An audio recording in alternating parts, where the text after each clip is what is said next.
परमाणु ऊर्जा संस्थान का नाम बदल के क्या रख दिया गया भाभा परमाणु अनुसंधान। देखिए ध्यान से थोड़ा ओपी गांधी भाभा के बारे में हम लोग देख लेते हैं। इसको मिटाएंगे गांव दे चलिए भाभा के बारे में देखते हैं। ये चीजें भाभा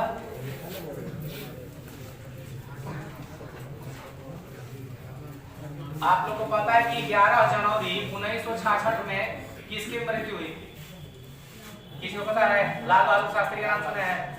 11 जनवरी 1966 को लाल बहादुर शास्त्री की मृत्यु हुई और ठीक 13 दिन बाद यानी कि 24 जनवरी 1966 को किसकी मृत्यु हो गई? ये चीजें भाभा यानी कि होमी जहांगीर भाभा। तो 1966 को दुर्घटना वाला वर्ष कहा जाता है क्योंकि दो अनमोल रत्न जो थे भारत के हमने खो दिया। ठीक है, देखिए हुआ क्या था कि एचजे भाभा की मृत्यु हुई 24 जनवरी 1966 में। इससे 3-4 महीना पहले जानते हैं क्या बोले थे कि भारत परमाणु ऊर्जा में सक्षम होने जा रहा है, इसके पास वो पावर है। और यह बात दुनिया के तमाम देशों को पता चली और आपको पता है कि उस समय क्या अवधि भी शीत युद्ध चलता है। एक बहुत बड़ी महाशक्ति अमेरिका, एक बहुत बड़ी महाशक्ति रूस, समझ रहे हैं ना? ये दोनों के बीच में शीत युद्ध चलता है। शीत युद्ध के बारे में शायद आप लोग जानते होंगे, जो लोग नहीं जानते वो लोग जान लीजिए। शीत युद्ध का मतलब ये होता है कि हम डायरेक्ट अपने दुश्मन पर अटैक नहीं करते हैं, लेकिन उस दुश्मन के जो मित्र हैं हम क्या करेंगे? उस पर अटैक करेंगे। अब सबको पता था कि भारत लगभग रूस के पलड़े में, और यह जा रहे थे एचजे भाभा फ्लाइट से, ठीक ना, एयर इंडिया की फ्लाइट थी, उससे जा रहे थे जेनेवा, कोई मीटिंग था, ठीक ना। तब तक क्या हुआ कि फ्रांस वाले क्षेत्र में आल्प्स पर्वत का नाम आप लोग सुने होंगे। आल्प्स पर्वत का नाम सुना है? वहां पे ब्लैक माउंटेन नाम की एक चोटी, उसी में विमान जो है टकरा गया और इनकी दुर्घटना में मृत्यु हुई। सोचिए, ये बयान देने के बाद जब वहां पे रिसर्च टीम पहुंची तो किसी का लाश ही नहीं मिला, एक भी यात्री का लाश नहीं मिला।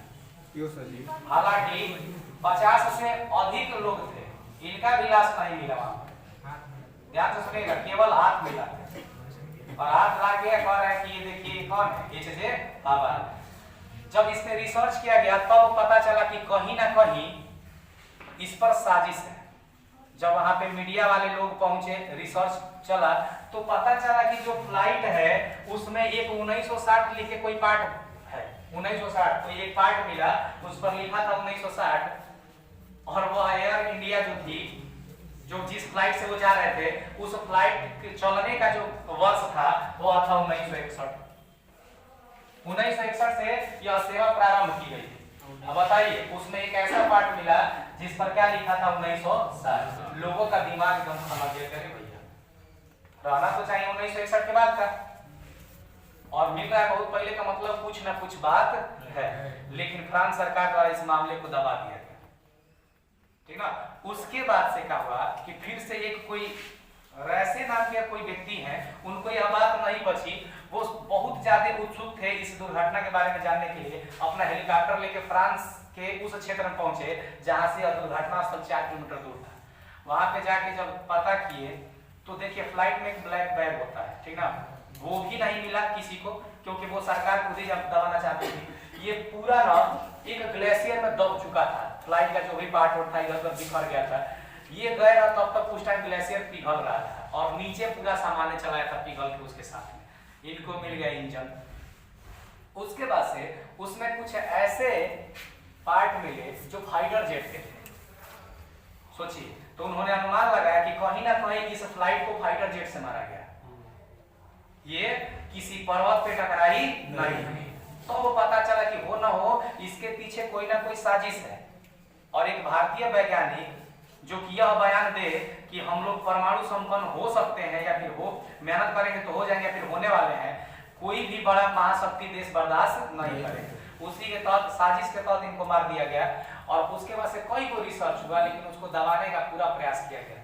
वो व्यक्ति पूरा अपना रखा हुआ है अभी भी एक संग्रहालय में, पूरा अपने जगह इंजन सब कुछ रखा हुआ है। अब उसका मानना है कि यह कोई दुर्घटना नहीं है, जानबूझ के इस पर अटैक करवाया गया। कुछ लोग तो ये भी बताते हैं कि मिसाइल से मारा गया इसको। कोई भी ये नहीं कहता है कि वह पर्वत से टकराई थी। केवल कौन बोलता है जानते हैं क्या? जो फ्रांस की विमान एजेंसी है ना, वही लोग बोलते हैं। और उनका मानना क्या है, मनगढ़ंत कहानी बनाना है।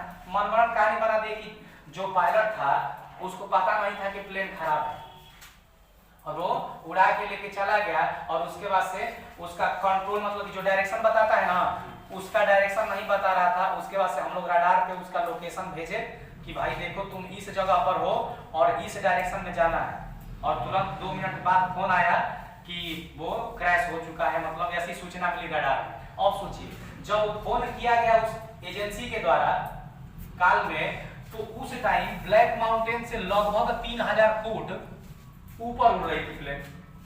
2 मिनट में क्रैश का न्यूज कहां से आ सकता है? तो कई को तमाम दुखियां थी जिसको सुलझा के लोग मानते हैं कि यह सीधा सीधा अटैक करवाया गया था भारतीय वैज्ञानिक को मारने के लिए, यानी एच.जे. भाभा को मारने के लिए, ठीक है।